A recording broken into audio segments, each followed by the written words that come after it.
Christmas Eve edition. Happy Holiday edition, right? Merry Christmas edition. Merry Feliz Christmas. Navidad edition of the TFW Podcast. It's Christmas time, Rhodesia.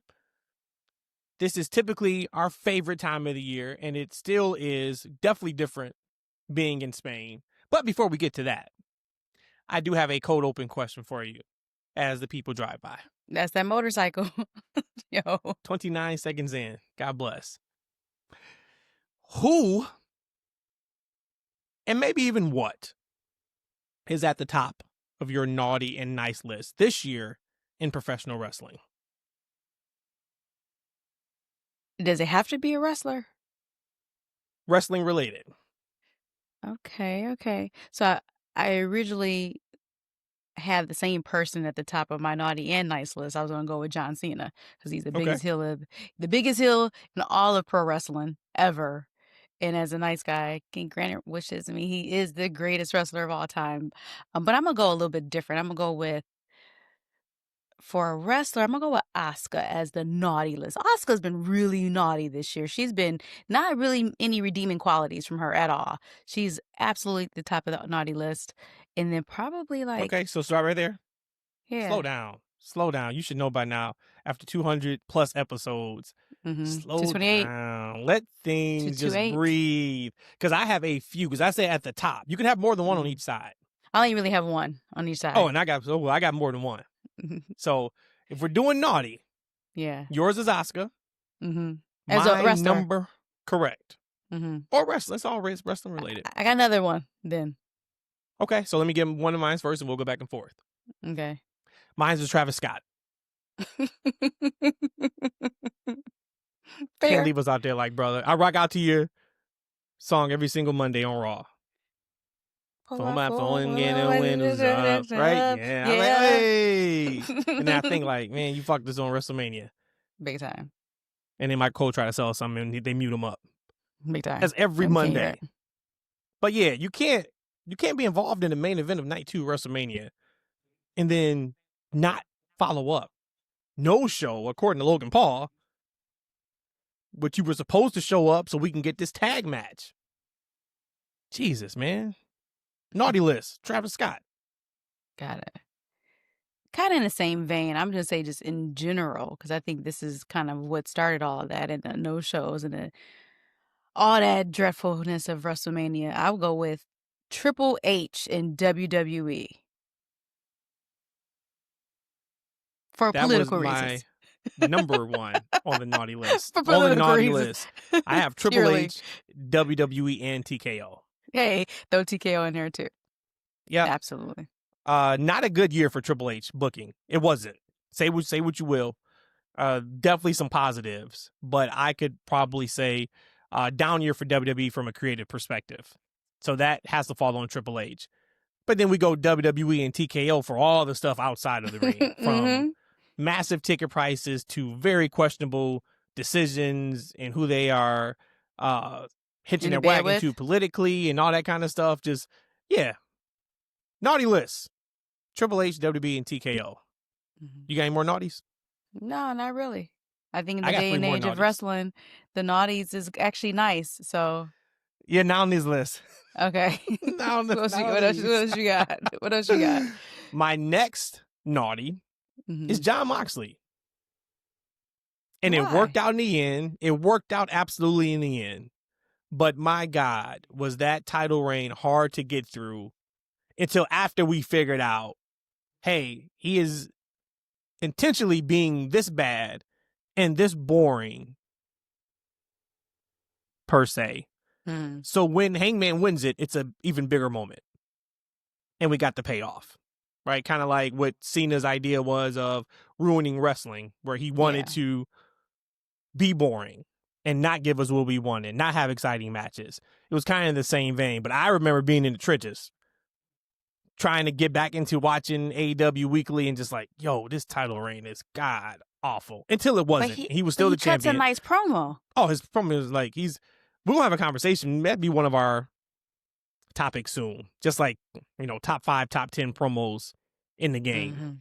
He could be top 3. I mean, there's some really strong promos out there, but he's Eddie. one of them. But yeah, John Moxley is also on the naughty list. I have another one, and this one may not be her fault, or it may be her fault. A naughty list in 2025 is Tiffany Stratton. Off year. Oh, I got Tiffany another naughty Stratton. list. I just got another. Yeah, okay. Yep, I remember toward the end of, actually, it may have been our New Year's Eve pod last year. And I said how much of a breakout star she was going to be in 2025. You sure and did. I got clowned I did because too. how can she be a breakout star and she has the Money in the Bank briefcase? And I'm like, there's difference from having a briefcase. Thank you very much. Feliz Navidad to you, mister, on the mic, on the motorcycle. I said there was a difference of having the Money in the Bank briefcase and really being that person.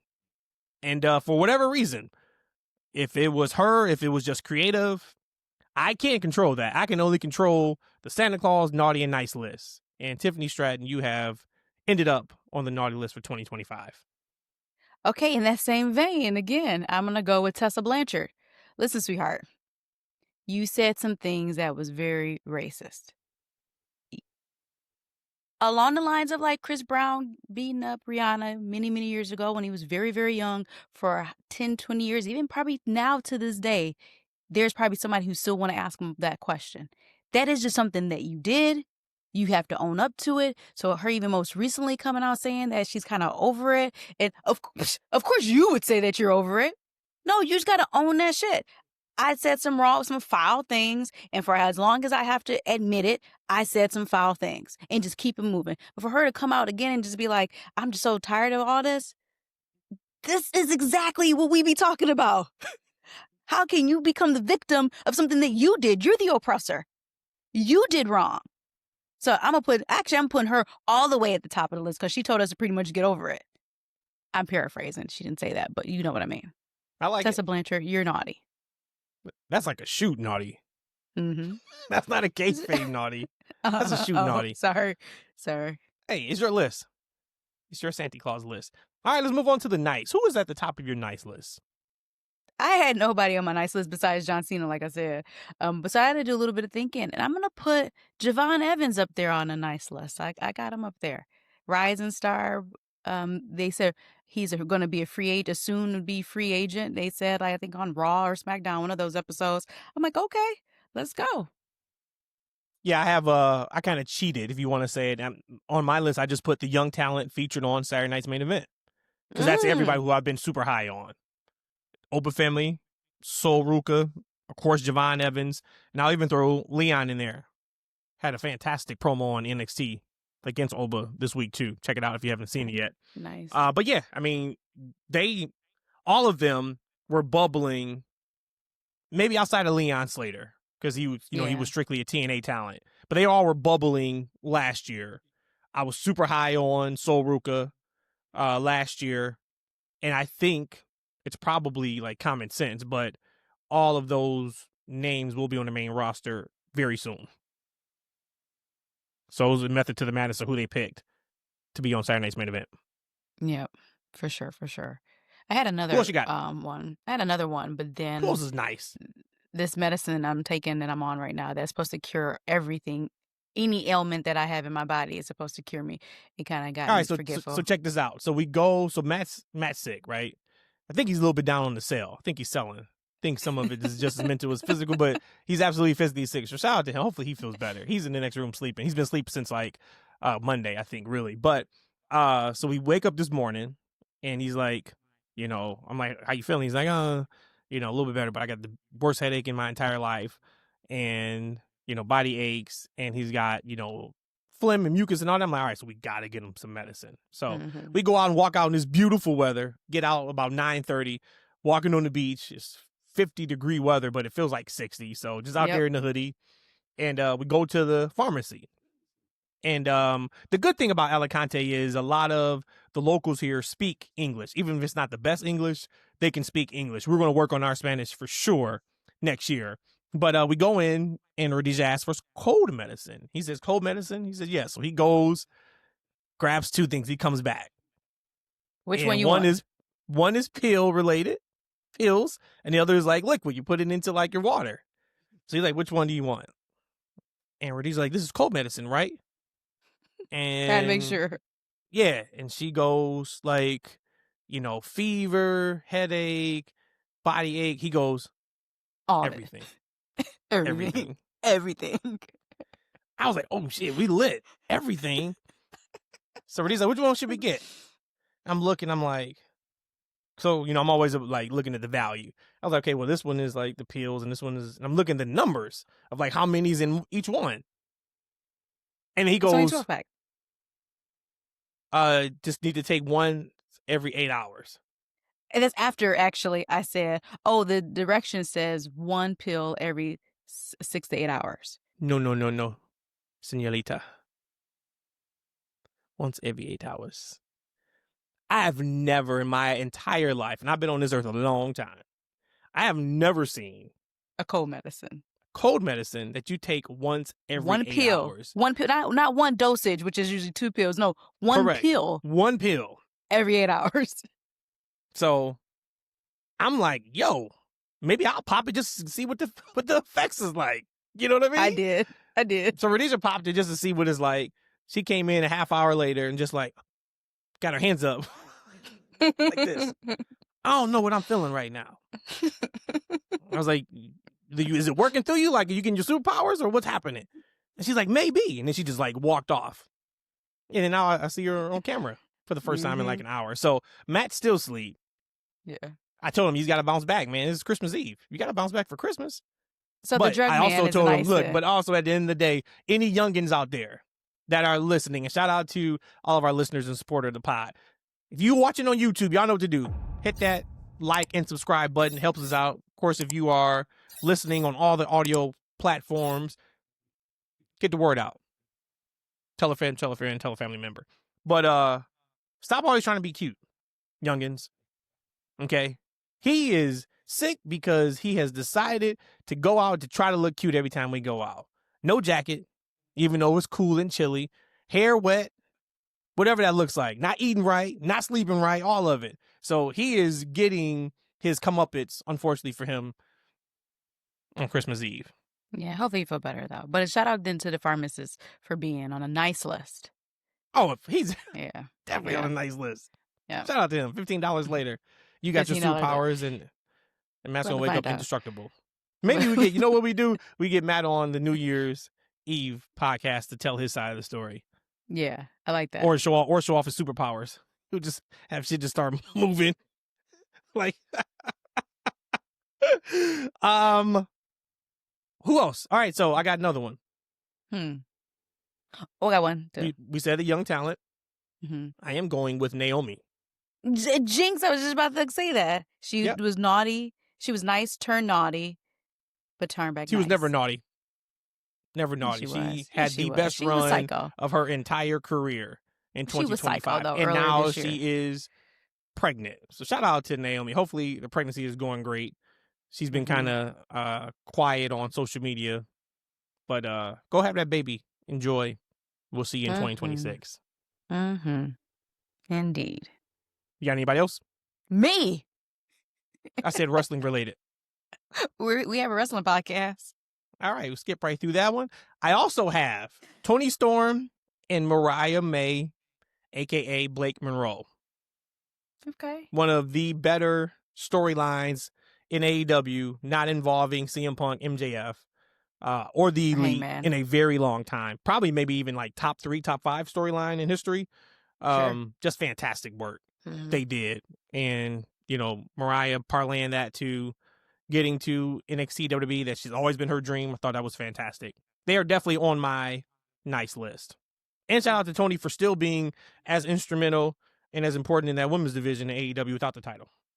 Yeah. I was a little worried about that. Mm-hmm. For sure. Like to the point where to the point where what you just said about that, like it almost doesn't feel any different, which could also be a bad thing that she had the title when she didn't need it. But like you said, nonetheless, she is still a very strong woman in that division. Mm-hmm. Yeah. Mm-hmm. I'm sticking with the women. I got another woman on my nice list. Go ahead. Me. And that is Miss Becky Lynch. What a bounce back year for Becky. Becky, for me, went from I can probably miss the majority of her promos and segments to being can't miss television. She has taken the Donald Trump impersonation and have ran with it with every single promo. And she gets funnier and funnier each and every single time. The promo she cut on Raw Monday had me dying laughing. It is strictly a Donald Trump impersonation. And shout out to her for all the work she did with the legends that came back this year, and she helped them do their matches. The younger talent that she helped them through their matches. Just a fantastic year for Becky Lynch. Shout out to Becky. Becky's back. I'll allow it. I'll allow Becky to be on the nice list. Becky is back. And there are some people on the internet, again, our news feed or our For You pages and stuff is vastly different. We talk about this on the pod all the time between you and I. But you see there's a lot of people who are not rocking with Becky this year. Like, I'm like, are you serious? Like, are we that far apart and subjective in this whole wrestling thing that the man Becky Lynch of years past, y'all clamored and exclaimed her as being the greatest wrestler, the greatest of the four horsewomen, and then this version of her, you're like, I'm straight on her. I can't even believe that there's people who are out there like that. And I don't know if they're just trolling, but it seemed like there is a lot of people who are not liking this version of Becky. And I'm not sure why. I haven't really seen that on my algorithm. See, there you go. Yep, which is good. I mean, I don't know. They're feeding you something different. Yeah. I got two more. Oh, wow. You put some real thought into this. Yeah, actually, I didn't have to be honest. So it's probably more, but I think I did a pretty good job. And this is just the top of the list, right? These were the ones I was like, okay, these are kind of no-brainers. Tony Khan and AEW. I give Tony Khan a nice list. On the nice list. Yeah, in 2025. What a comeback. For sure. After having a ridiculously poor 2024, in my opinion, where I came out here on a November podcast and said AEW is dead to me for the time being. We had the Eagles year. I laid it out why. And they have done a awesome job, and I dare say like a 180 in turning that company around for me creatively. Even like this past Wednesday's Dynamite, right? Like the flow of the show, where things are put, like they're bravo Tony Khan, bravo AEW. You got us back. We are back, and I am looking forward to World's End this weekend too. And we can talk about that a little bit later if you want. And last but not least, of course, on my nice list is John Cena. As much as we can poo-poo parts of that retirement run, I don't even know how 2025 looks in WWE if it wasn't for those 36 dates for John Cena. That is what we're going to be looking at. And it's probably by design and intention that that's the case. But that was 2025 in WWE for us. It was John Cena's retirement run. So had to put him at the top of the nice list. Thank you, John. Thank you, John Cena. Thank you, John Cena. Our guy, Ghost Ronnie, had left us a message on YouTube, a comment, and he was talking about from the last podcast. And shout out to Ghost Ronnie. And he said, do you think they should do more farewell tours in the future? Or cut it at Cena? I think they should do more farewell tours in the future. What do you think should determine if you get a farewell tour or not? So, Rhodesia, we know we got some wrestlers who are coming up in their career. AJ Styles, Brock Lesnar, Chris Jericho, Randy Orton, just to name 4 bona fide Hall of Famers, first ballot Hall of Famers. I was going to just say first ballot, yeah. Yep. What determines for you who gets a farewell tour very similar to John Cena going forward, or it is baked into her storyline that this is their last match? That's 2 totally different questions as far as a farewell tour Correct, versus that one. Versus just okay. So farewell. Because everybody's tour. going to get. I'm going to assume out of those 4 will know when it's their last match. You would hope so. Correct. I think you hit the nail on the head about the first ballot Hall of Fame. I feel one of the prerequisites is that you would have to be a first ballot Hall of Famer in order to evoke the whole farewell tour. And then there's some wrestlers who may not even want to do that, who may not want that attention, who may just want to just do their matches and go off into the sunset, as long as like their last month people know about it. So I would say 2 factors: 1, first ballot Hall of Famer, and 2, if they want to do it. And again, if it's going to be best for business, if they have a quality storyline, then I'm down for it. Those are my only 2 things. Yeah, like Ghost Running. That was what I thought about when I first read your comment or your question, like fail world tour. And like Cena had the whole year. I wouldn't expect a whole year for all these people. But when you say farewell, it's the same way like Kobe when he retired. Hopefully when LeBron retires, where you know from day 1, week 1 of the season, this is the last time I'm going to see said person. I think if they can evoke enough emotion, sell enough tickets to where they are the main story on said brand, on said show, the majority of weeks they're on the show, I think then that dictates it. That's fair. A Brock Lesnar probably shouldn't get and wouldn't get a farewell tour because he doesn't work enough dates. Right? Once again, if they want to come out and say, hey, SummerSlam is in Minnesota, that will be Brock Lesnar's last match. And say they announced that in whenever tickets go on sale. You know, if it's March, April, to me, that's not a farewell tour. Right? A farewell tour would be at the beginning of the year or whenever that is, and we get 6 months of knowing this is the story. Oh, Chris Jericho's coming back to right all the wrongs, get the titles he hadn't got before he retires, right? Then that is a farewell tour because it's baked into him retiring.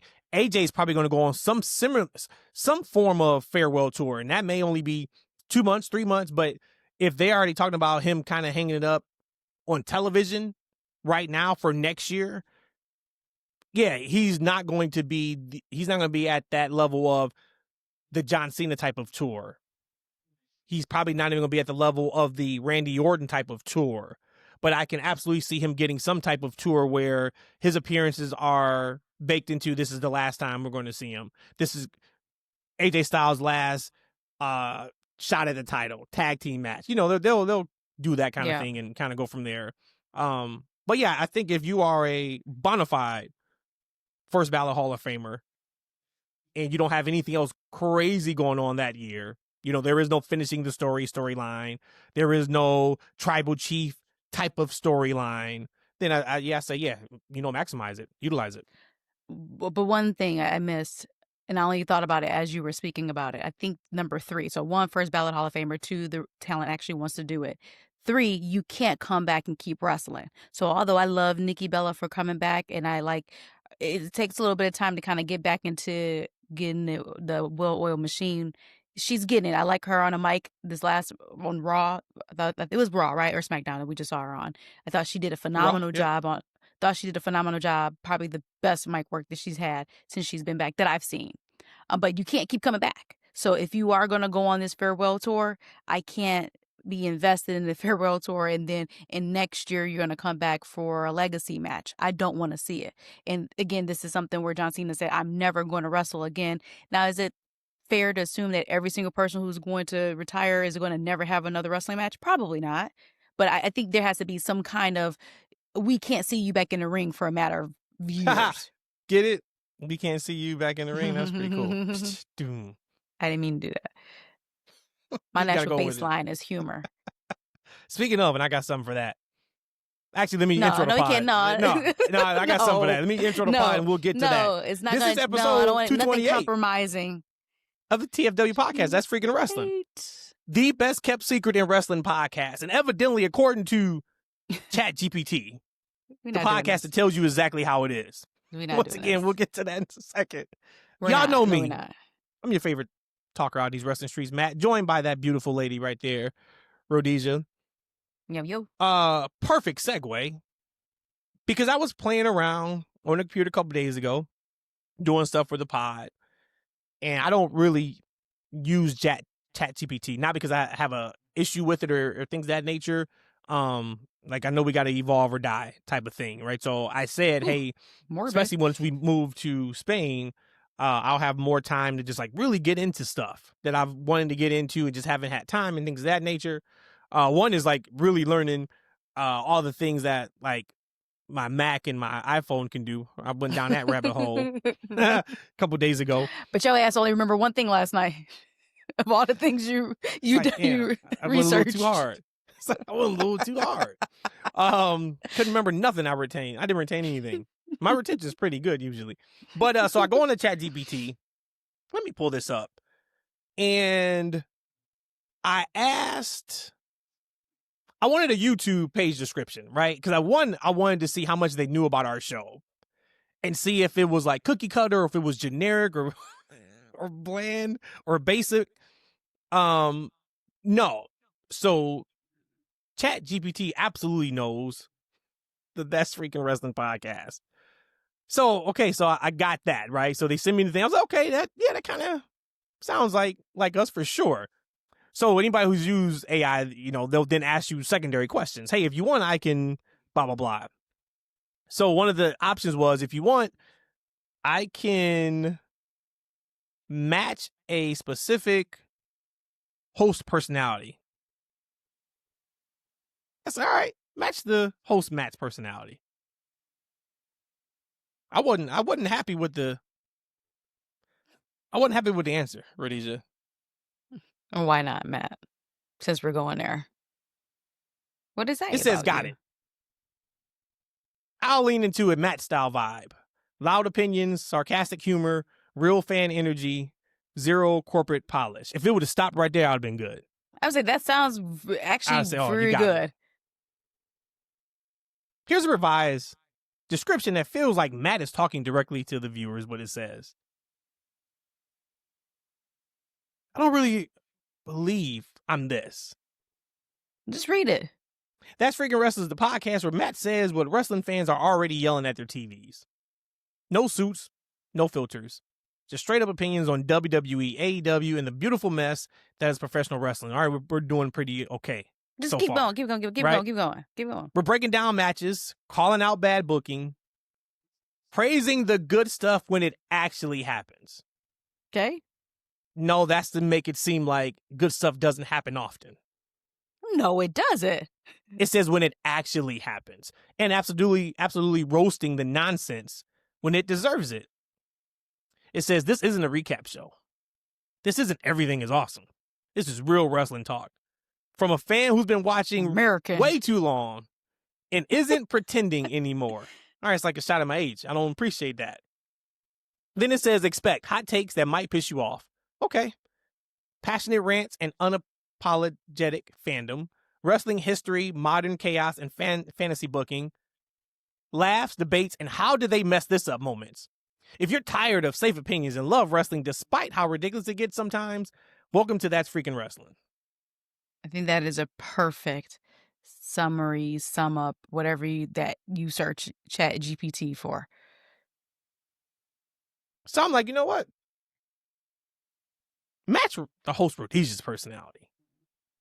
Because I felt a little I'm like, okay, so do I really come off that negative? So but that forward, wasn't negative. That wasn't. Going forward, everything is great. Everything's beautiful. Everything's great. I did the naughty and the nice. That's the last thing you're going to hear from me about anything. Great. That is not beautiful. Great. So then it says, all right. And the other part is because I felt like they mixed you and I together. So check this out. All right. See, here's a version that matches Rhodesia's vibe. Listen, sharp, confident, witty, grounded, and not afraid to check bad takes without yelling about it. Like I'm a screamer or something. Then it says smart fan energy with attitude, not chaos. That's Freaking Wrestlers, where Rhodesia breaks down pro wrestling with clarity, confidence, and just the right amount of side eye. Like I don't do that, but it's all good. Let's keep going. We're talking WWE, AEW, and the wrestling world at large. What's working, what's not, and why it matters. No screaming just to scream. See, that's an indictment. That's an indictment. No, you're trying to compare my breakdown to your breakdown. No screaming just to scream. Meaning somebody is screaming. No pretending bad booking is actually genius. I like that. Just thoughtful takes, real reactions, and honest conversations from someone who actually gets wrestling.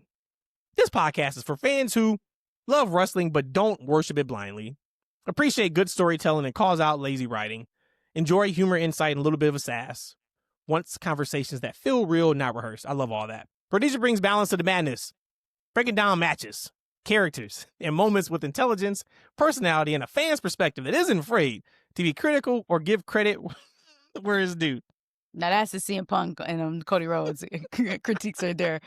The only thing I would say that I actually take that as a compliment, that whole right up there. I don't think that ChatGPT is going to put out something that's super negative. But the clarity part, it ain't me. Other than that, I'm cool with that. I'm cool. I bet you should be. That was a fantastic breakdown. I'm cool, but I think you're just being overly critical over yours. The fact of the matter is, you tell it how it is from your perspective of your decades of watching wrestling and from what you know works.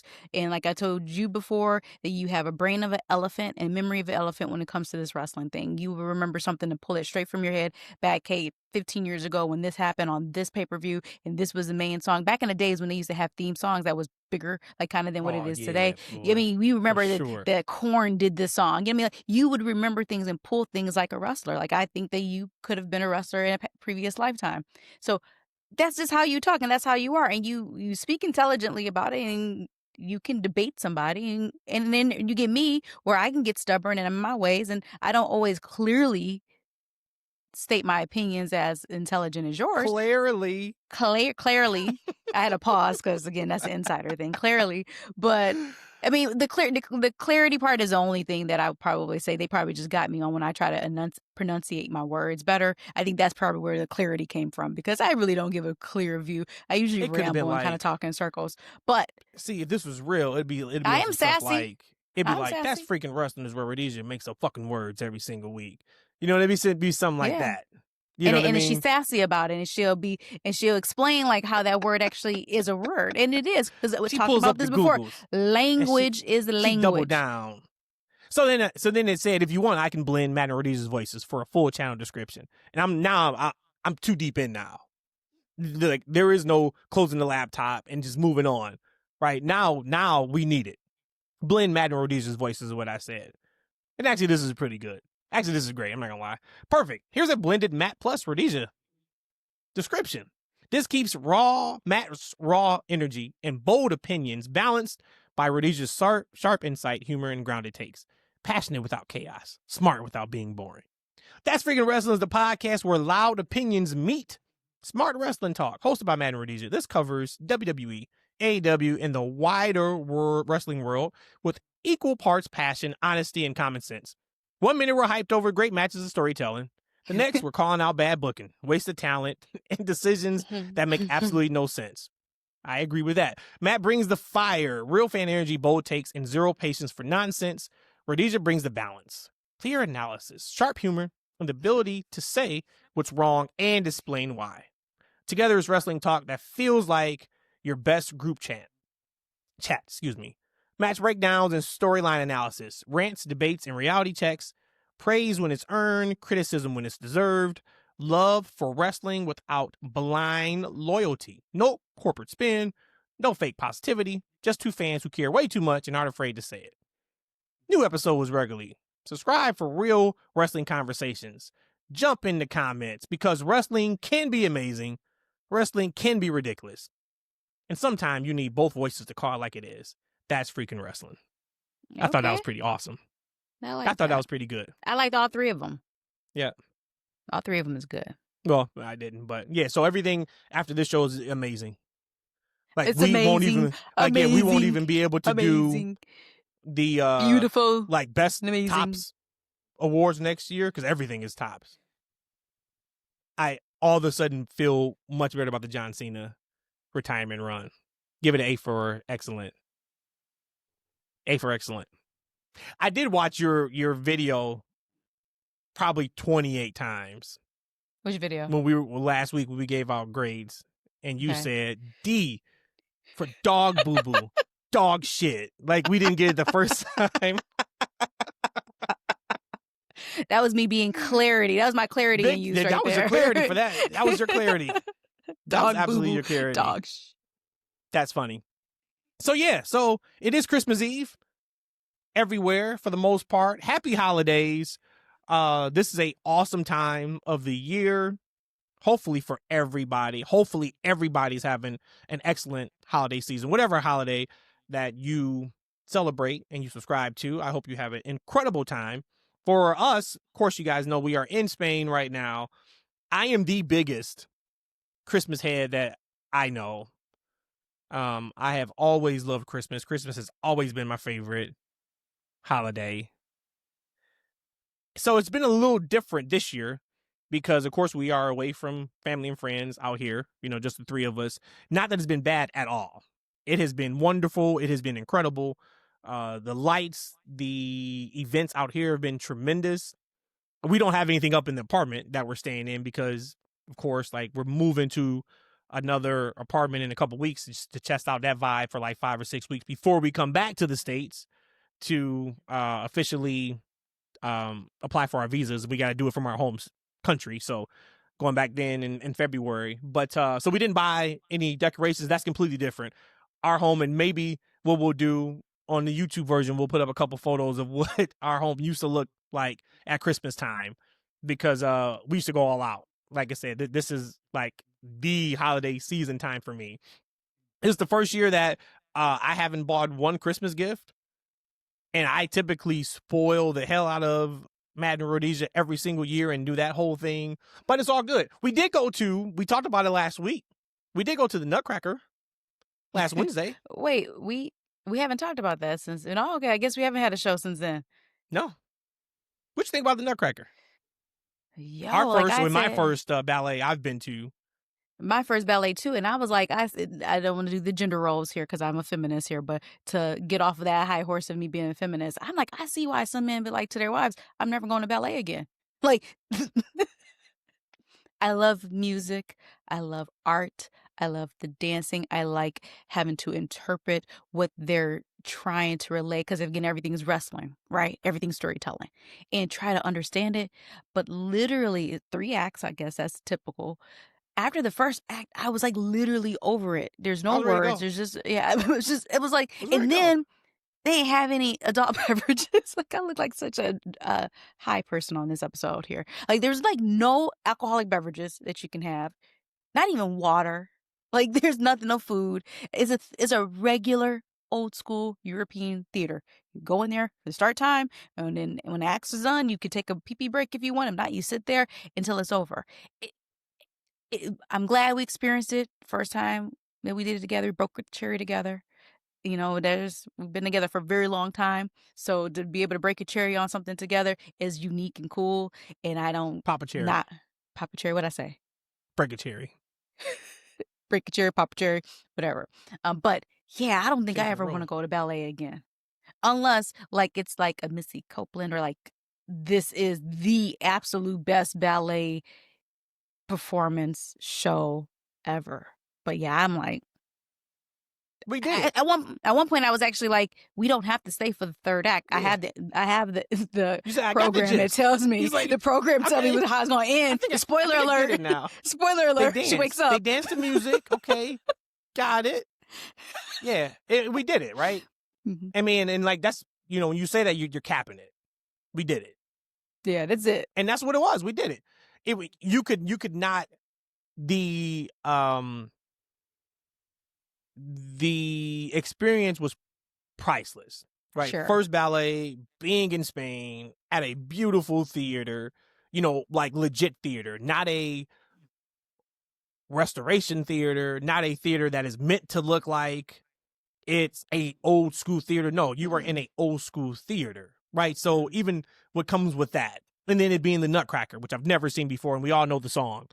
But yeah, I was sitting there and I knew like they lost me, and not in a like I'm over it, but like what they were trying to convey, they lost me about the 18-minute mark, and I never got it back. But I was fine, like I was good. I was sitting there and I'm like, I don't know what's happening, and it's cool, it's fine. I don't know what's happening, and I don't need to know what's happening, right? Because you're still seeing, or you're listening to great music. You're still seeing people who are giving their art, dancing, right? Mm-hmm. So I'm good. I'm cool. And then when the lights go up, after about 1 hour and 15 minutes, and I'm like, okay, I don't know what's happening in this story, but I know the story's not over, but people are just getting up and they're leaving. I was like, okay, this has got to be intermission. But then a lot of people started getting up. And I look behind us and I look at the door and there's a lot of people leaving out the theater. Like the actual theater going back into the streets. I'm like, is this it? It can't be.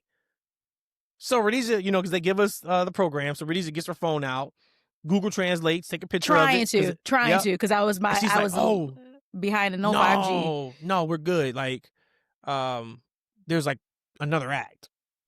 I said, okay, all right, so 2 more acts.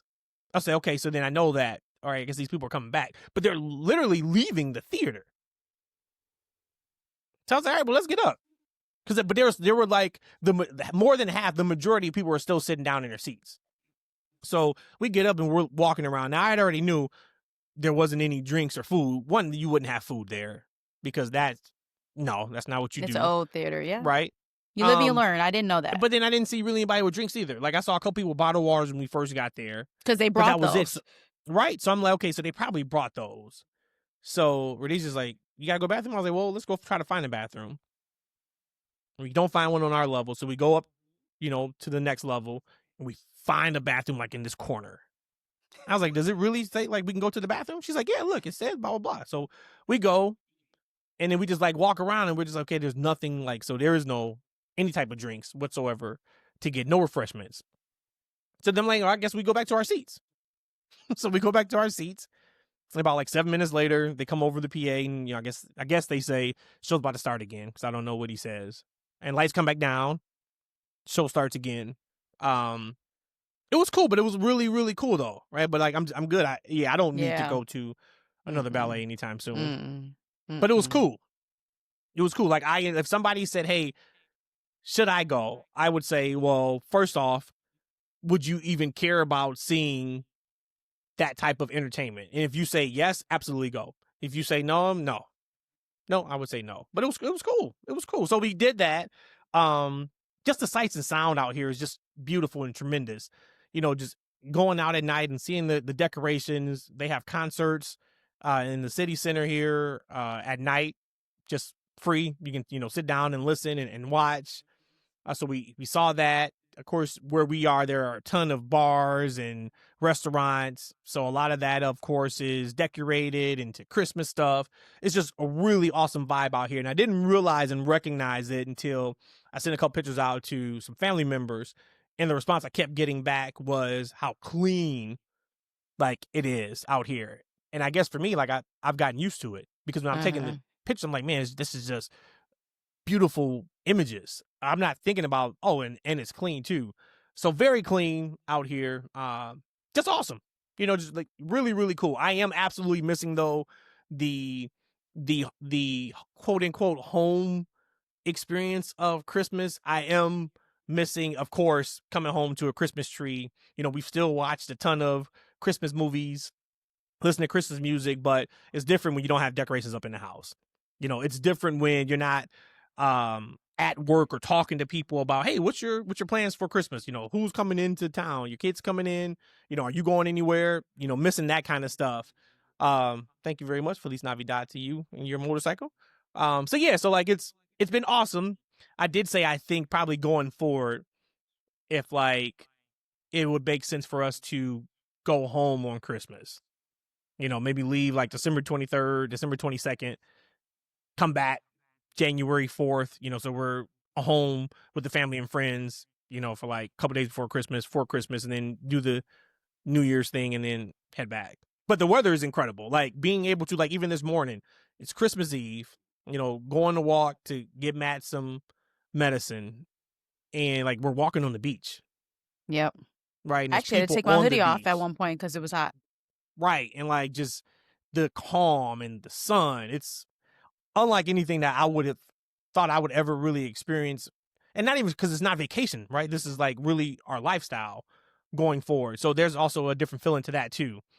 But it's been fantastic. It has been a really, really cool experience this holiday season. Well, that leads us, I guess, into our next topic, right? Of Christmas. Now, these lists can change daily, weekly, monthly, quarterly, bi-yearly. But this is as of right now in this moment, right? Because I am such. The music one was much easier than the movies. We started by saying, hey, let's do like top 5 Christmas movies and Christmas songs, right?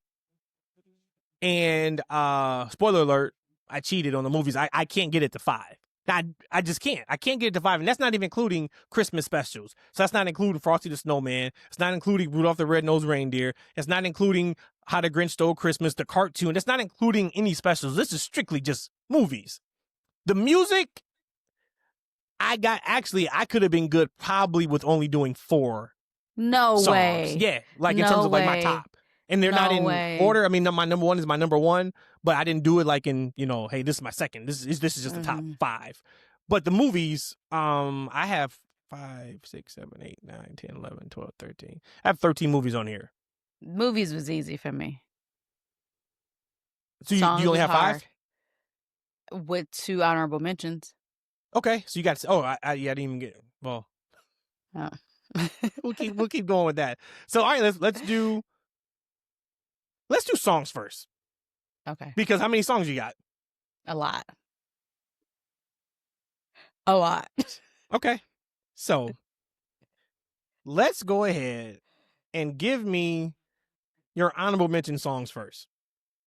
So, because I knew that you was going to rake me over the coals over this one. And that was one of the ChatGPT explanations about how you be cutting me off and stuff like that. You should have played that one. You should have aired that out to the audience. You had said something about how he always cuts her off on something like that. Never said that. So it was something like that. It was absolutely was. I literally that was not read fake news. Verbatim. It was not fake news. No, there was one of them that said it. I was like, exactly, that was you. You would cut me off. You probably had that in your dream or something. Maybe, but. My honorable mentions, I knew that you was going to rake me over a coal, so I had to throw these down in the honorable mentions. So, no! Don't do that. What? Just take that out. No, I only want yours because I probably have those on mine. So don't worry about that. Just give me the ones. No, I ain't talking about that. I ain't talking about you misinterpreted what I'm saying. Okay, got it. My honorable mentions. What I'm saying, when I tell you my honorable mentions, they would have been in my top, but you would have been like, no, you can't do that. So that's why I threw them in my honorable mentions. Okay. So I'll go with the first song would be Eartha Kitt's version of Santa Baby. That is an honorable mention. So got it. Okay. And then my other 2 honorable mentions are the entire albums, Christmas albums of Michael Bublé. Okay. And the entire album you got it. of Kenny G's. Both of them. So that's like, my list is actually 30 songs approximately. But so the honorable mentions is both albums of Michael Bublé and Kenny G, and then Eartha Kitt, Santa Baby. That is my honorable mentions.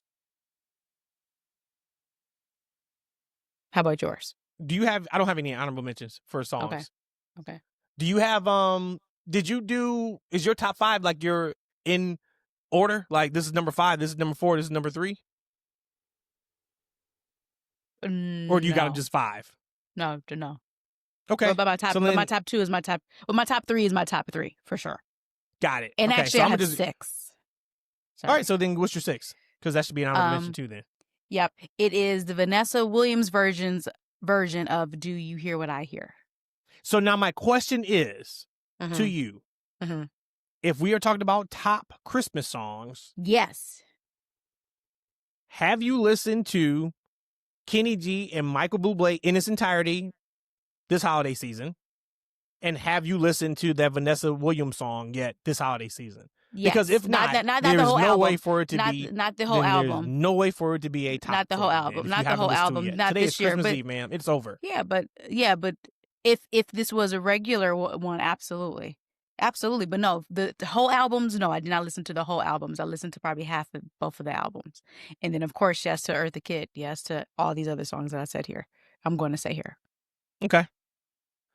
My first one, which is like my 5th, because number 1 is number 1 for me, is it's The Most Wonderful Time of the Year by Andy Williams. It's the most wonderful time. That song of the year. Happy lots is so when we going. So mine's would be number 5, and probably number 5. It would be the Jackson 5 version of I Saw Mommy Kissing Santa Claus. Okay. Jackson 5 didn't crack my top 5. Did not. My next song is It's Beginning to Look a Lot Like Christmas by Bing Crosby. You are like the classical Christmas version here. I like that. Oh, and yeah, there's nothing that was made before 1932 on my list. Yeah. Mine's is like all past 1980. And there's some songs like even so when we get to the movies, I had to shout out a couple newer movies that I like. Like if I was like just the songs I have on my list, nothing is going to like ever beat those. But they are like if you say, but hey, in the last when did Michael Bublé's album come out? I think like 2012. I just think I just made that up. 2010, 2012. 13 years, right? Or if you say 15 years. But like Kenny G couldn't make it. I mean, like, you know, I'm just stamped into these songs. Like, this is the songs of my childhood. Now they're songs of my adulthood. These are the same songs, really, in Matt's life for the most part. I do have an honorable mention that I didn't put on here because I couldn't knock any of these out. And that's Last Christmas by Wham. That's right? Matt's favorite. But I couldn't get in my top 5. If I was being truthful to myself, like the songs were like these songs I have heard and listened to multiple times this year. Right? Like even some of the movies that I have on my list, I haven't watched yet. Now, granted, yeah, you would say, well, a movie's a minimum hour and a half. These songs are 3 minutes long, completely different.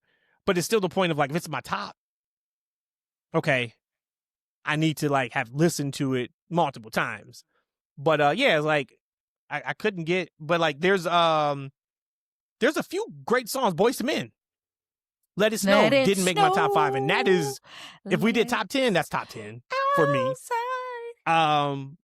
Who else? I mean, there's a couple. Kelly Clarkson, she's got some that I would put in my tops, but like those are just like too new for me. Like you're not beating these for me that I got. So yeah, that was It's Beginning to Look a Lot Like Christmas by Bing Crosby.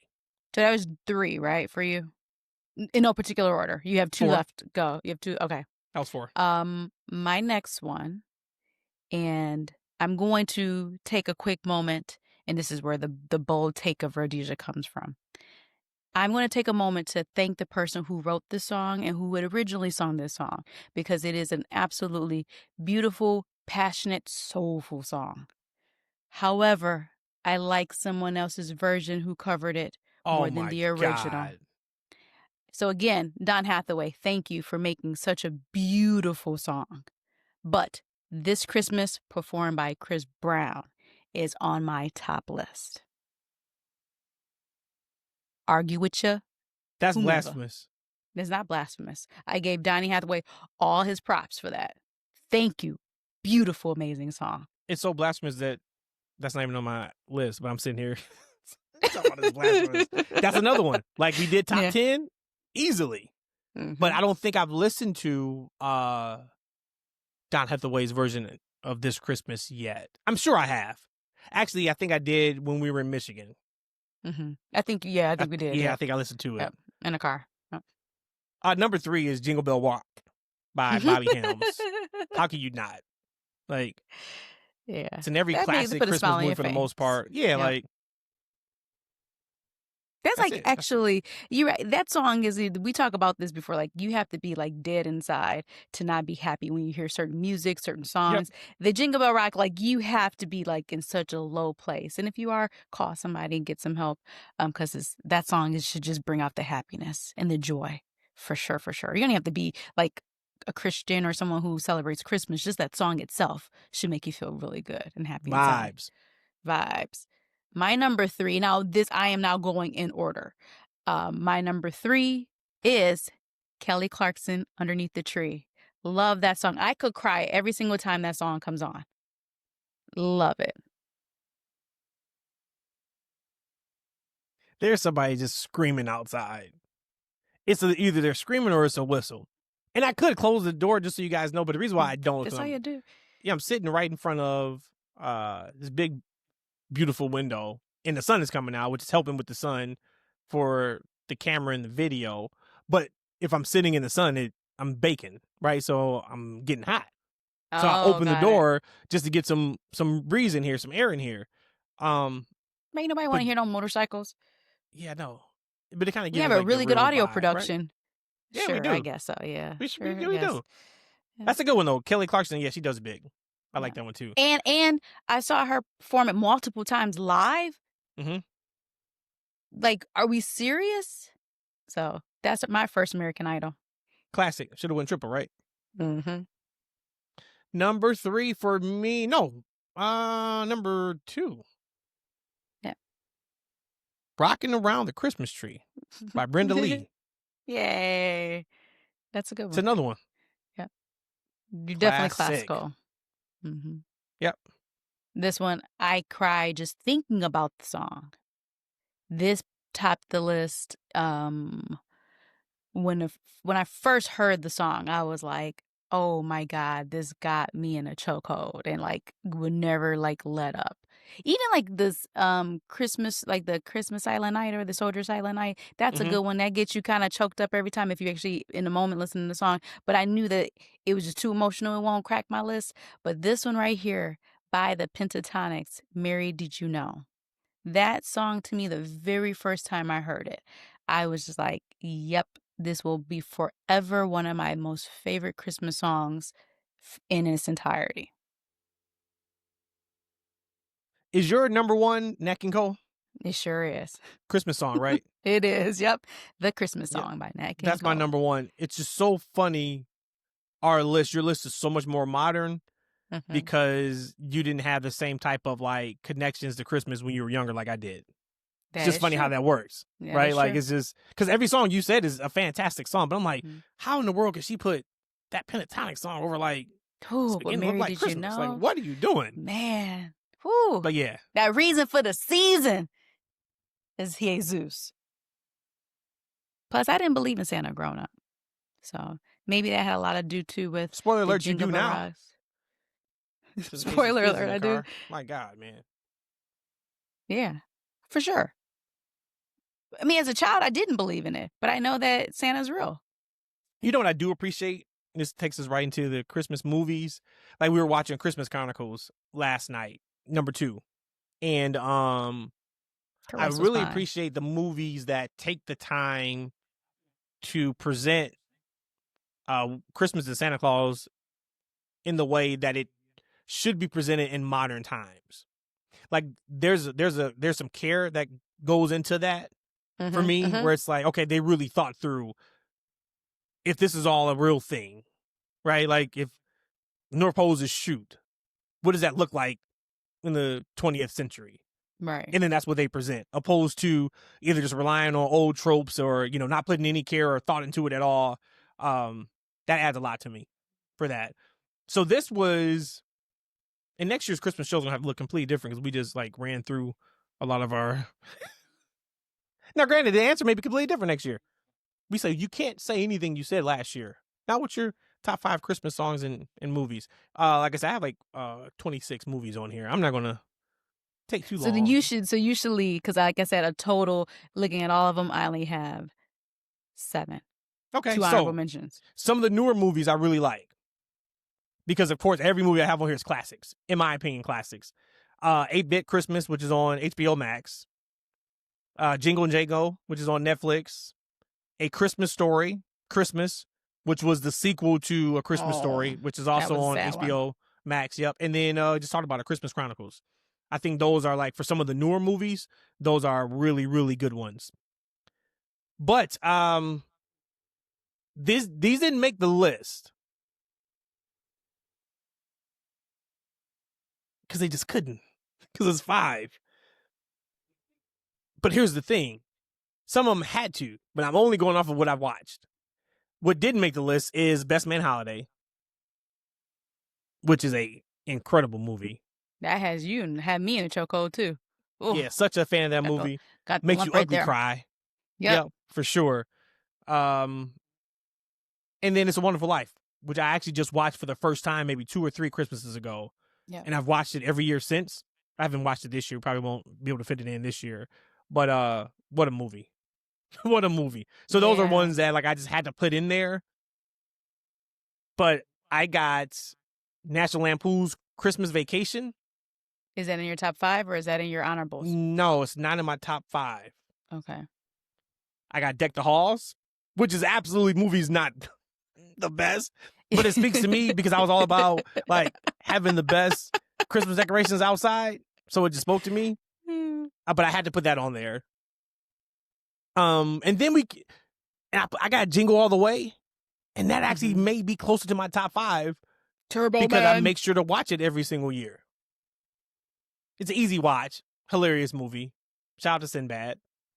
Yeah, I got Bad Santa on the list because for me there is just so many quotables in that movie that I'm like I gotta shout it out. And then like if you say you have 7, I'm gonna stop right there because then I'm gonna just put those 7 into my top 5. Perfect. Okay, so we do top 7. So you have 7 left. Yep. So what's your 7? So again, I have 2 honorable mentions, but we'll just call it number 7. Okay. This isn't so. Spoiler alert: my top 5 is kind of like me. You have flip flopped. How your songs were all classical songs, like my movies are the classical movies. Like there's not going to be any surprise there. So for me, these aren't in order. Outside of these are in no order. My honorable mentions, these last 2 is just whatever. And then my top 5, no order. Nope, they're no order. Would be Holiday in Handcuffs.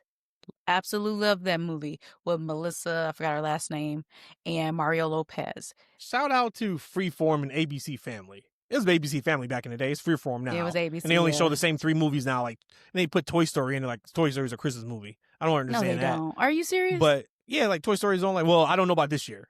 But every other year, like Toy Story was on like. Yeah, you're right. I remember they had the days of the days, and they would see Toy Story. You're right. Yep. But man, ABC Family has some classics. Is that the only classic you got on there from ABC Family? That is. No, man, you got Snow Globe, Christina Milian. Christina Milian had ABC Family in the chokehold. Big she was for good sure. for a new one. Just like Vanessa Hudgens used to have Netflix in the chokehold. She used to have every single year. It'd be a new Christmas movie starring Vanessa Hudgens. Shout out to the I like brown that woman. one, of course. Yep. I got Arthur's Christmas.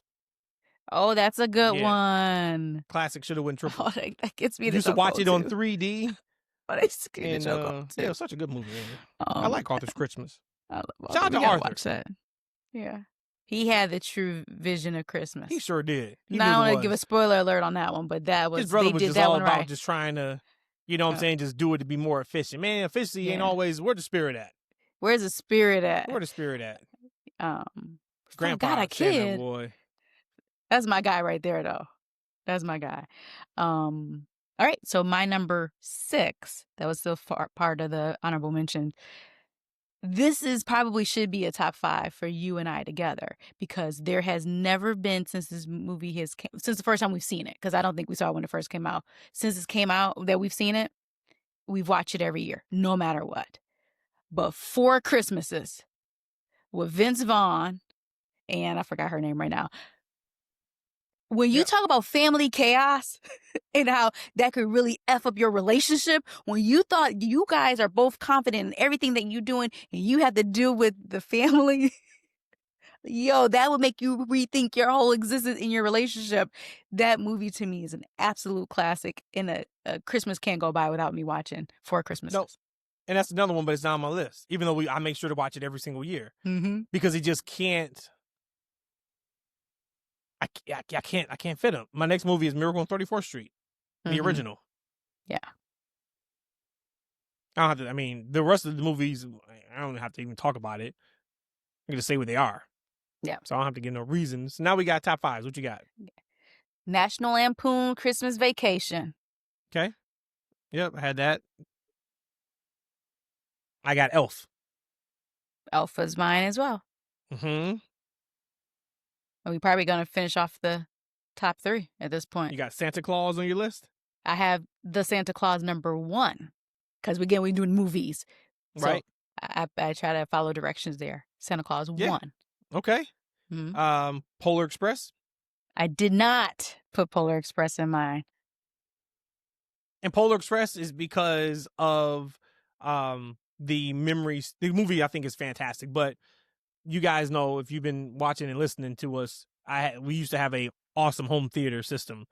I had a projector, and then we had the OLED television, and we had the speakers with the massive subwoofers. Polar Express is an experience watching it in a theater type setting. And then we used to go to the Detroit Zoo for Christmas time, and they used to have parts of the movie shown in 4D, where it would be the snow coming down, your seats would vibrate, the whole thing. So I probably won't watch it here. We haven't watched it yet, but it's just when we get everything shipped out here, I'm gonna watch it. Whatever month that is. Polar Express is getting ran through as a demo. That's a bar. That's a bar. Polar Express getting ran through. ran through. I have Christmas Story. Yes, on my list, of course. And then Home Alone. Yep. And I think this was a debate, and I think me and you may differ here, but I'm going with Home Alone 1. And it's not even close. How about that? I'm even going more bold to say that.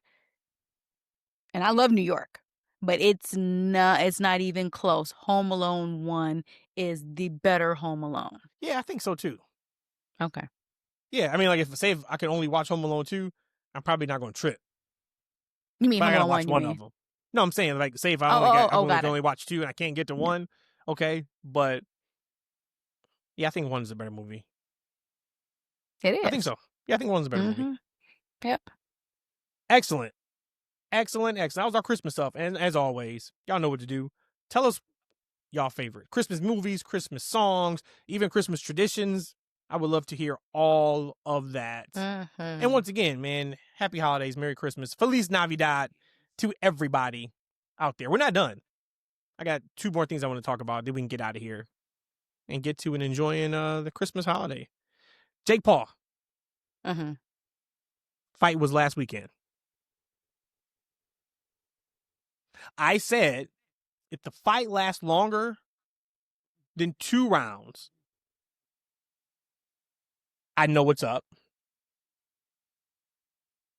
And if it goes longer than 3, it's a work. And I was correct, Shout out to people who think what they saw was real. Because good for you. And it's all entertainment at the end of the day, right? This is a wrestling podcast. Wrestling is a work. Wrestling is a scripted form of entertainment that we appreciate because of the athleticism, the promos, the storytelling, the parts that are real life that is then put into the stories, et cetera, et cetera. It is all entertainment. Our best TV shows is entertainment, is a script. Our best movies, entertainment, is a script. But for me, who I watch way too much boxing, I'm way too much into boxing to be able to see very quickly and very clearly when something is not on the up and up. That was not on the up and up. Now, we knew the majority of Jake Paul fights before that was not on the up and up. Yeah. When Mike Tyson, we saw that clear as day. Other fights, it's okay. But this one, I was like, all right, you switch from Tank Davis to Anthony Joshua.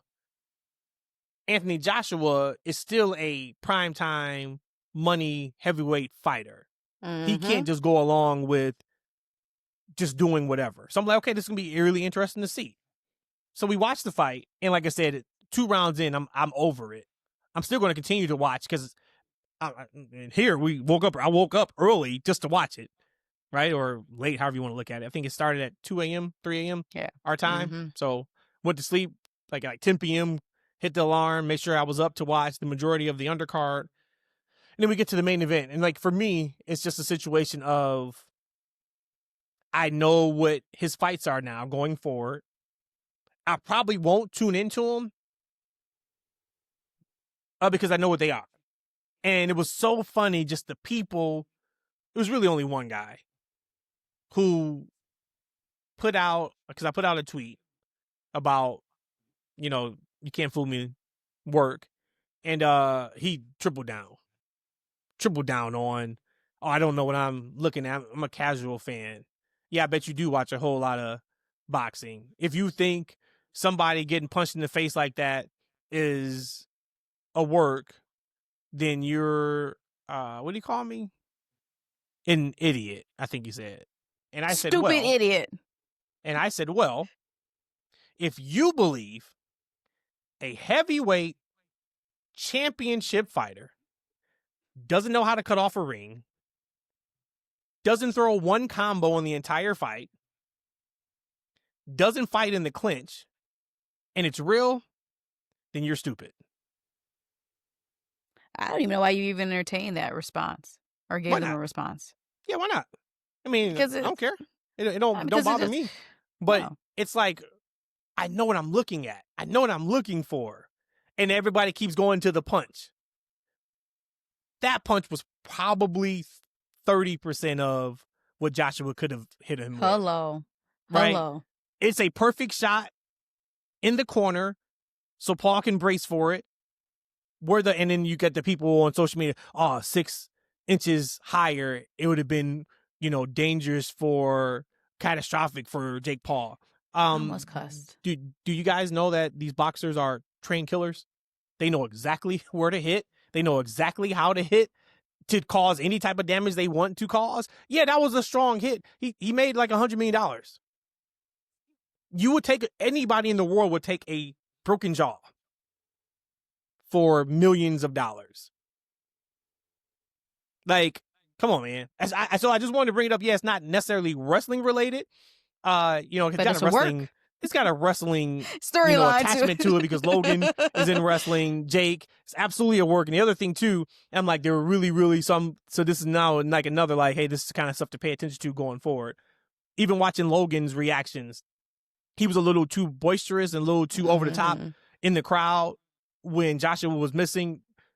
Your brother is in there fighting against a killer, a trained killer. When you talk about heavyweight trained killer, all bets are off. In every and anything else. These guys can kill you in the ring. One bad hit and it's lights out, brain damage, et cetera, et cetera. And he was just a little too much like over the top.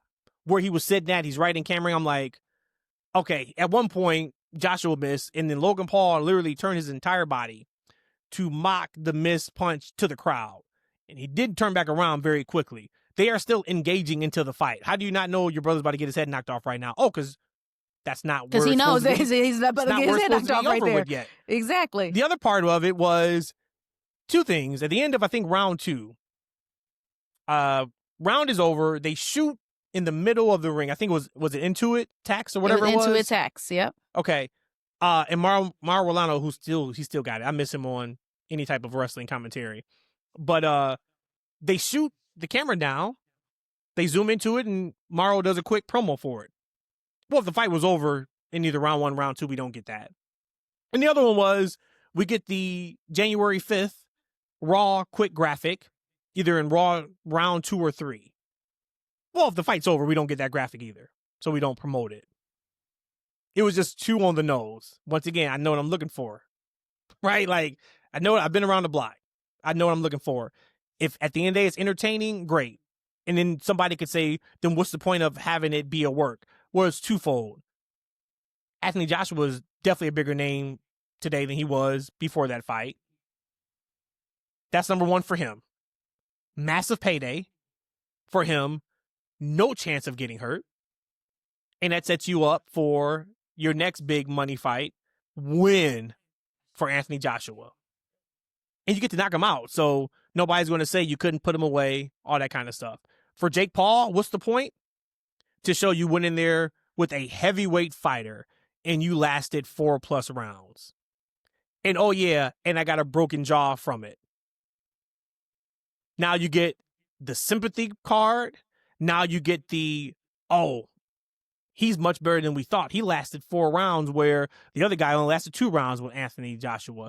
So he gets over on it. And everybody wants to see Jake Paul get knocked out. Everybody wanted to see it. So you got it.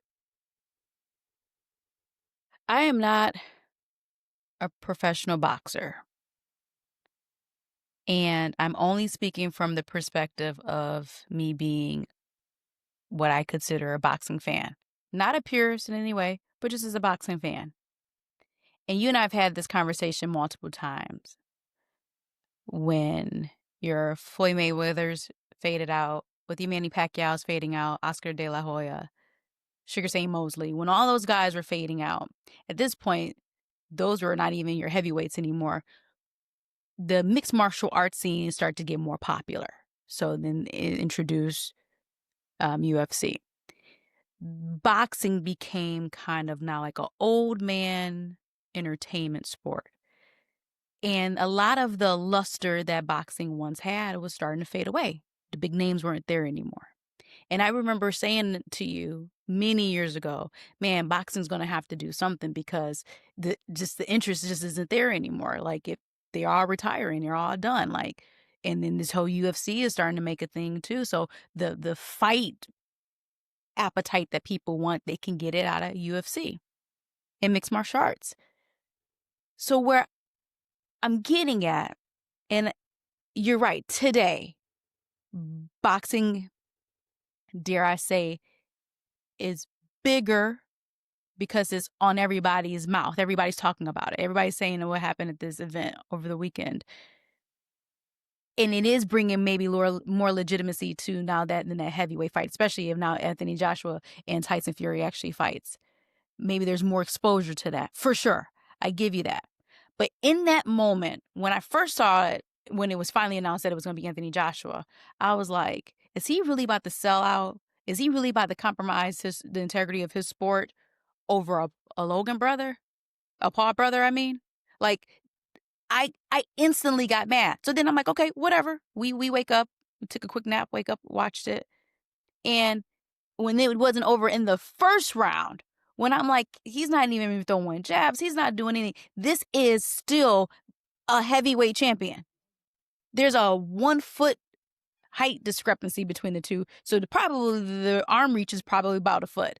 At this point, you're telling me he cannot come out in the first 10 seconds? And then that's when I was like, this is disgusting. And it went on and it went on and it went on. And it had to end with some kind of bang. So the broken jaw, okay, fine, beautiful. But to me, I got so irritated as being a boxing fan. Like, you are just shitting on the actual art of boxing. These are people who are trained killers. These are people who are willing to die on the boxing mat for this sport for them. And for the Paul brothers to come in and just shit up, for Jake Paul to come in here and shit all over it, like, to me, it disgusts me. It absolutely disgusts me, and it irritates me. Now, if I have to again pull back, go to altitude and say, hey, well, most things are now is gambling. Most things now are work. Everything is wrestling. Everything's a storyline. It's about selling. Okay. But to me, as a boxing fan, the original boxing fan, it was just like, you just disgraced Anthony Joshua, the sport that you try to keep bringing up. And again, I'm talking on both sides of my neck, as Matt always try to call me out on me saying that phrase. It's on both sides of your mouth. I've been letting you It's get the that neck. off for 2 years now. Both sides of the neck. Use your neck. Googles right now. You ain't doing nothing else but ranting and raving about Jake Paul. Because this ain't even a Jake Paul issue. Okay, I am fine with what Jake Paul is doing because he's putting on for women's boxing. Probably more than a lot of people in his position. For sure. Right? For He's sure. getting more eyeballs on the actual sport of boxing. Mm-hmm. This is not an indictment on Jake Paul himself. But I said Anthony Joshua. He is training as a boxer. So this isn't and like, he's that. not putting in the work, right? We can see that. My thing is just, okay, I know what these fights are now. Right, it is pure entertainment. And that's the compromising the integrity of the sport. That's what that is doing. And you're right. And I'm throwing all this massive shade about as far as how this is just a disgrace. You're right. The main event, or what I call the real main event, that was a wonderful fight. I can't remember her name, Alicia Baumgart, whatever her name is. You didn't see it. So how can you say it's a wonderful fight? Because I went back and watched it. She's a beast. She's an absolute beast. Well, I saw parts of it. I saw video clips. I saw video clips of it. And I'm a fan of her. She's a beast. She's a monster. Hey, ChatGPT, catch that. Catch her how she lies on the podcast. We're gonna update that in about a month. I'm gonna ask him now, chat. See, no, they go like you still be cutting me off. Point is, I think Anthony Joshua, I think you are a fraud for you doing that. Well, he's not a fraud. Taking that payday, for you taking it. No, he is a fraud because In that situation, he's a fraud because when that bell rang, a fraud would be if he should've- took a dive. That's a fraud. If he took a dive, that's a fraud. A That man fraud got is paid somebody over who's doing $50 something. million to take a fight where I'm not going to get hurt. Nobody in the world won't take that. I would take it. Okay, I would absolutely all right. take it. But what I'm saying is, You mean you would take the fight? I would take the $50 million, absolutely. But I'm going to fight you. I'm going to fight you. That's the point that I'm making. I'm going to fight you. So you go and let this guy, you let him go 4 rounds. No. And you're not going to convince me otherwise. Nobody's going to be able to convince me otherwise. Anthony Joshua should have knocked him out on his very first hit. Heck, actually, I give you 2 hits, a jab and then a right hook. He should have been done. It's not part of the game. But it should have been. If this is a shoot not for $50 fight. million, it's not. Just telling you how it is. Not for $50 million, it's not. And like I said, Anthony Joshua was a fraud for that. And I hope he has fun sleeping with his $50 million. Oh, I hope it keeps him warm. Them women hopefully it keeps top of him, boy. That boy. Hey, man, congrats. Enjoy it all, AJ. You deserve it, man. World's End is this Saturday. We don't have to break it down per se. I just want to say I'm excited for this show. It's probably the most excited I've been since All In. It's not like that's been a year or so. I think that was in July. All In was. But do you know I've been locked in. Do you know the synonym of World's End? What do you mean? A synonym of World's End. What is it? Armageddon. There you go. I just wanted you to get it off. You're proud of yourself too, aren't you? So much so. I got you. You had to get it in. That's fine. It's fine. We got the Continental Classic semifinals on both sides, which is gonna be good to see. And the ironic thing about this is the show's in Chicago. If we were still living in Chicago, we would absolutely be there, but then we're not. And I really, really want to go to the show or see this show. But we got Babes of Wrath versus Mercedes Moné and Athena. I think that match is going to be great. I'm excited to see what they do with that, what the finish is on that. I don't have any predictions, honestly, for this. But this Mercedes is kind of can't one of those for me where I'm just going to enjoy it and then kind of see where they're going with it. The men's Fatal 4-Way match, MJF just came back and smoked that promo on Dynamite. And the great thing about that was, yeah, I'm saying, no, you can go, but we need to pause and talk about that because, and you might about to say this, but before MJF even came out, I'm like, this is such a fire promo for promotion for this actual world. They sold it. Like, this is a fire. They so sold cool. It. You wouldn't need an extra person involved. No. You didn't need a stipulation. Everybody had their time. I loved everybody's promos that they had. Swerve did a great job with it. Hangman knocked it out of the park. And Hangman has been such a fantastic babyface. Babyface is always speaking we, us, those terms, right? And they're talking about the crowd and them. And even Swerve's whole thing or Hangman's thing to Swerve was like, I was going to give you a shot because you deserved it, right? Yeah. All we had to do was take out, and it was a lot of the we. I'm like, man, they're doing it, right? Like, they're doing a really nice job just overall. But that promo was great. And then when MJF came out, killed it. He's missed when he's not on television. And I said when he comes back, hopefully they give him something worthy of it. We may have even said it on this show. I think so. Or maybe we were just talking to Matt about it. And holy hell, they hot shot him right into the championship match. And his reasonings for doing it was tremendous. Right? Like, y'all say I can't, I'm a weasel. Okay. Well, if I beat these 3 guys at the same time, there's nothing you can say. And then to go to each person and say why I got a problem with you and what this looks like when I beat you. Man, chef's kiss. Chef's kiss. But why? That. But wait, no, he's actually on a naughty list for calling Swerve Diddy, though. That's not cool to imply that Swerve was Diddy. And the internet had all these AI done with Diddy's face on Swerve. Some people say he's on a nice list for doing that. People say that. Women's World Championship, Chris Statlander versus Jamie Hayter. That's going to be a barn burner. I'm excited for that match. So they have the semifinals and the finals for the Continental Classic, which is going to be good. And I'm sure they're probably going to throw more matches on there too. Gotta watch. It's fitting, Dynamite right? Fitting for.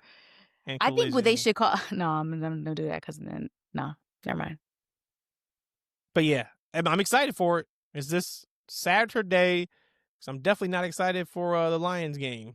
So we'll swap that out. I'll get my extra sleep on Christmas to stay up and watch World's End Saturday night, early Sunday morning. AEW fans, enjoy that show. Should be a great one across the board. Always a good show. Yep. All right, y'all, man, we out of here. We are out of here. We're done. We are getting ready to, what is on the menu for us for Christmas? I know we got some crab legs, right? Got to have crab legs. Crab legs out in Spain is fantastic. So can't get them at any store. Oh, paella. We came on this show. Hey, Eric. Absolutely healed the hell out of paella.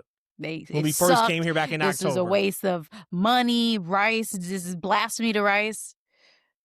Arroz. I take everything back. We went somewhere else, which was cheaper. That was, yeah, that's boy. Good. No, it was incredible. Yeah, it was fantastic. That was incredible. Paella, you back on? You are on the nice list. You were on naughty list. You are on the nice list. You're now on a nice list. So what are we doing? So we've got crab. What else we got? This is about to make us sound so black. Got which we our are. meats. So our meats is crab legs, snow crab legs to be precise, and fried chicken. Sounds great to me. Do we have butter? Did you get butter? I got two. I got two of them. Heck yeah, we do. Okay. Does a bear? So we got that, and then guess that's it, right? Yeah. No eggnog this year. No eggnog. No sugar cookies this year, just because how it all played out. You can't get like just colored sugar. You kind of gotta like make it, and so yeah, it was a lot going on there. So we're gonna have brownies, Christmas brownies, which really is just regular brownies, but we're gonna call it Christmas brownies and vanilla ice cream. And vanilla ice cream. So yeah, there we go. All right, everybody have a wonderful Christmas week. We'll be back next week. Get some more wrestling talk in. Of course, we're going to do our best of awards. Make sure we don't do any worst of awards. We gotta switch this algorithm. For me, everything is great. Everything is beautiful. Well, I just went in and called Anthony Joshua a fraud. So nah. You a fraud, Anthony Joshua. Actually, take it back everything I said about Jake Paul. Jake Paul is doing the best thing for the sport anybody has ever done. Oh, you already caped for him. You already caped for him. Fake. Everything was legit, and he held on and almost beat an heavyweight caliber champion of the world. We love everybody in this world. Peace.